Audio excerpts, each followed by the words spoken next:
ओम श्री परमात्मने नमः।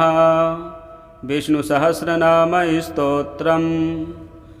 यस्य स्मरणमात्रेण जन्म संसारबन्धनात् विमुच्यते नमस्तस्मै विष्णवे प्रभविष्णवे। नमः समस्तभूतानाम् आदिभूताय भूभृते अनेकरूपरूपाय विष्णवे प्रभविष्णवे। वैशम्पायन उवाच श्रुत्वा धर्मानशेषेण पावनानि च सर्वशः युधिष्ठिरः शान्तनवं पुनरेवाभ्यभाषत।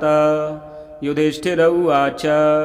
किमेकं दैवतं लोके किं वाप्येकं परायणं स्तुवन्तः कं कमर्चन्तः प्राप्नुयुर्मानवाः शुभं। को धर्मः सर्वधर्माणां भवतः परमो मतः किं जपन्मुच्यते जन्तुर्जन्म संसारबन्धनात्। भीष्म उवाच जगत्प्रभुं देवदेव मनन्तं पुरुषोत्तमं स्तुवन्नाम सहस्रेण पुरुषः सततोत्थितः। तमेव चार्चयन् नित्यं भक्त्या पुरुषमव्ययं ध्यायन् स्तुवन्नमस्यश्च यजमानस्तमेव च। अनादिनिधनं विष्णुं सर्वलोकमहेश्वरं लोकाध्यक्षं स्तुवन्नित्यं सर्वदुःखातिगो भवेत्। ब्रह्मण्यं सर्वधर्मज्ञं लोकानां कीर्तिवर्धनं लोकनाथं महद्भूतं सर्वभूतभवोद्भवम्। एष मे सर्वधर्माणां धर्मोऽधिकतमो मतः यद्भक्त्या पुण्डरीकाक्षं स्तवैरर्चेन्नरः सदा। परमं यो महत्तेजः परमं यो महत्तपः परमं यो महद्ब्रह्म परमं यः परायणं। पवित्राणां पवित्रं यो मङ्गलानां च मङ्गलं दैवतं देवतानां च भूतानां यो व्ययः पिता यतः सर्वाणि भूतानि भवन्त्यादियुगागमे। यस्मिंश्च प्रलयं यान्ति पुनरेव युगक्षये तस्य लोकप्रधानस्य जगन्नाथस्य भूपते विष्णोर्नाम सहस्रं मे शृणु पापभयापहं। यानि नामानि गौणानि विख्यातानि महात्मनः ऋषिभिः परिगीतानि तानि वक्ष्यामि भूतये। ॐ विश्वं विष्णुर्वषट्कारो भूतभव्यभवत्प्रभुः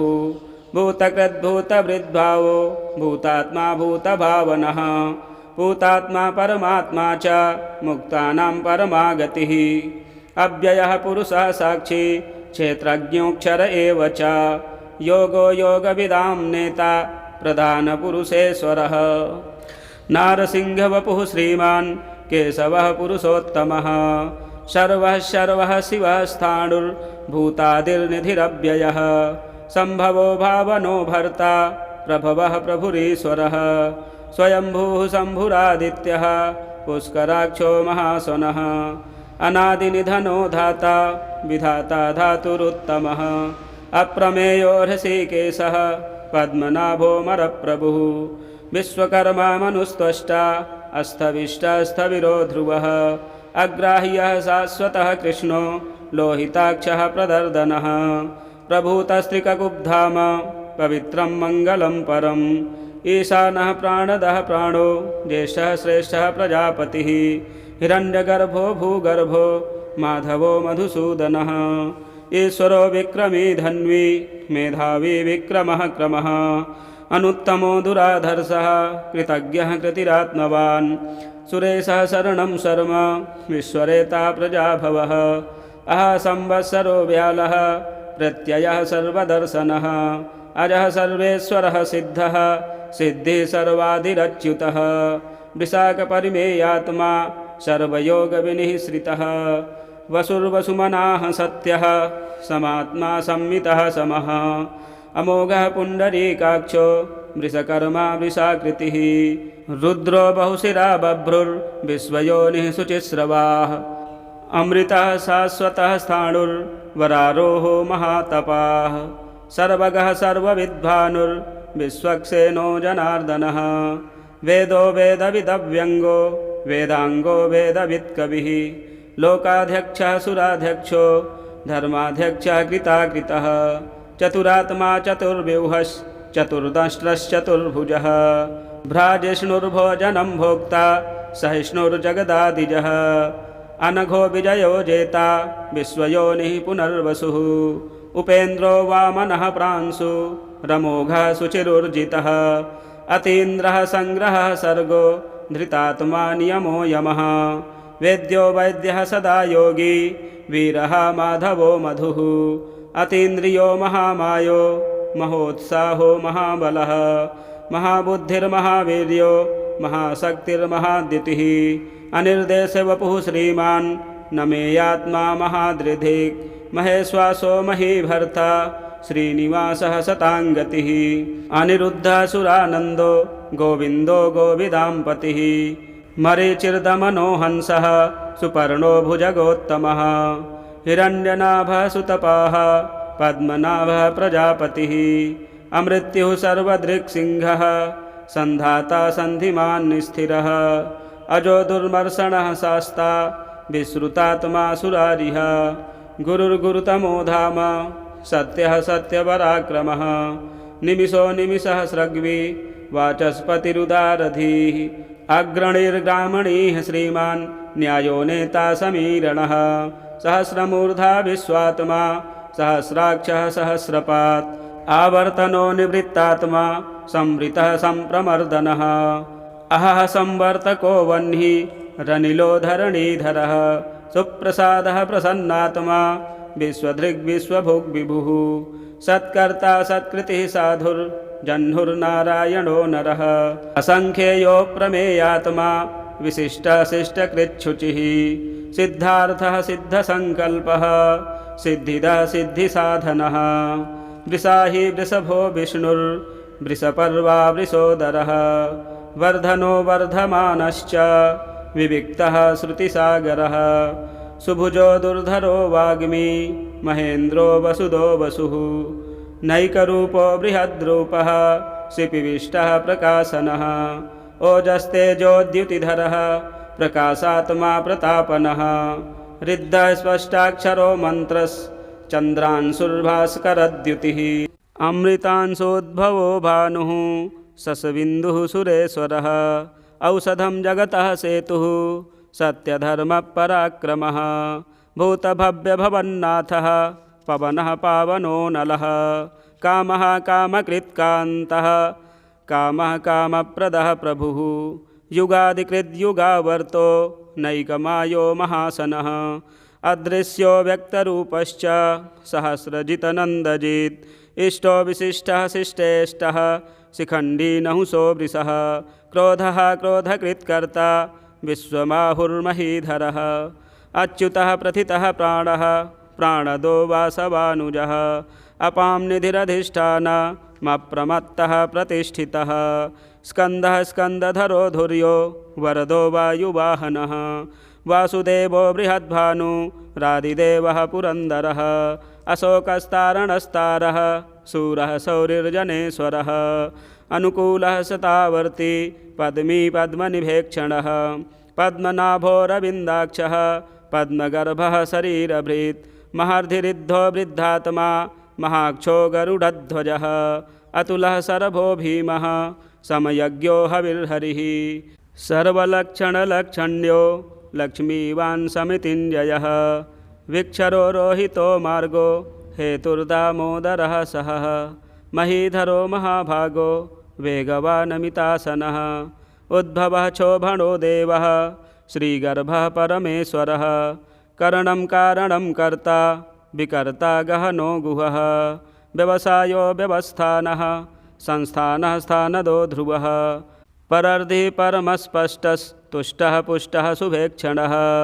रामो विरामो विरजो मार्गो नेयो नयो नयः वीरः शक्तिमतां श्रेष्ठो धर्मो धर्मविदुत्तमः वैकुण्ठः पुरुषः प्राणः प्राणदः प्रणवः पृथुः हिरण्यगर्भः शत्रुघ्नो व्याप्तो वायुरधोक्षजः ऋतुः सुदर्शनः कालः परमेष्ठी परिग्रहः उग्रः संवत्सरो दक्षो विश्रामो विश्वदक्षिणः विस्तारः स्थावरस्थाणुः प्रमाणं बीजमव्ययम् अर्थो नर्थो महाकोशो महाभोगो महाधनः अनिर्विण्डस्थविष्टो भूर्धर्मयूपो महामखः नक्षत्रनेमिर्नक्षत्री क्षमः क्षामः समीहनः यज्ञयुज्यो महेजश्च क्रतुः सत्रं शताङ्गतिः सर्वदर्शी विमुक्तात्मा सर्वज्ञो ज्ञानमुत्तमं सुब्रतः सुमुखः सूक्ष्मः सुखोसः सुखदः सुहृत् मनोहरो जितक्रोधो वीरबाहुर्विदारणः स्वापनः स्ववशो व्यापी नैकात्मा नैककर्मकृत् वत्सरो वत्सलो वत्सी रत्नगर्भो धनेश्वरः धर्मगुप्धर्मकृद्धर्मी सदसक्तक्षरमक्षरम् अभिज्ञाता सहस्रांशुर्विधाता कृतलक्षणः गभस्तिनेमिः सत्त्वस्थः सिंहो भूतमहेश्वरः आदिदेवो महादेवो देवेशो देवभृद्गुरुः उत्तरो गोपतिर्गोप्ता ज्ञानगम्यः पुरातनः शरीरभूतभृद्भोक्ता कपीन्द्रो भूरिदक्षिणः सोमपो मृतपः सोमः पुरुजित्पुरुषोत्तमः विनयो जयः सत्यसन्धो दासार्हः सात्वतां पतिः जीवो विनयिता साक्षी मुकुन्दो मितविक्रमः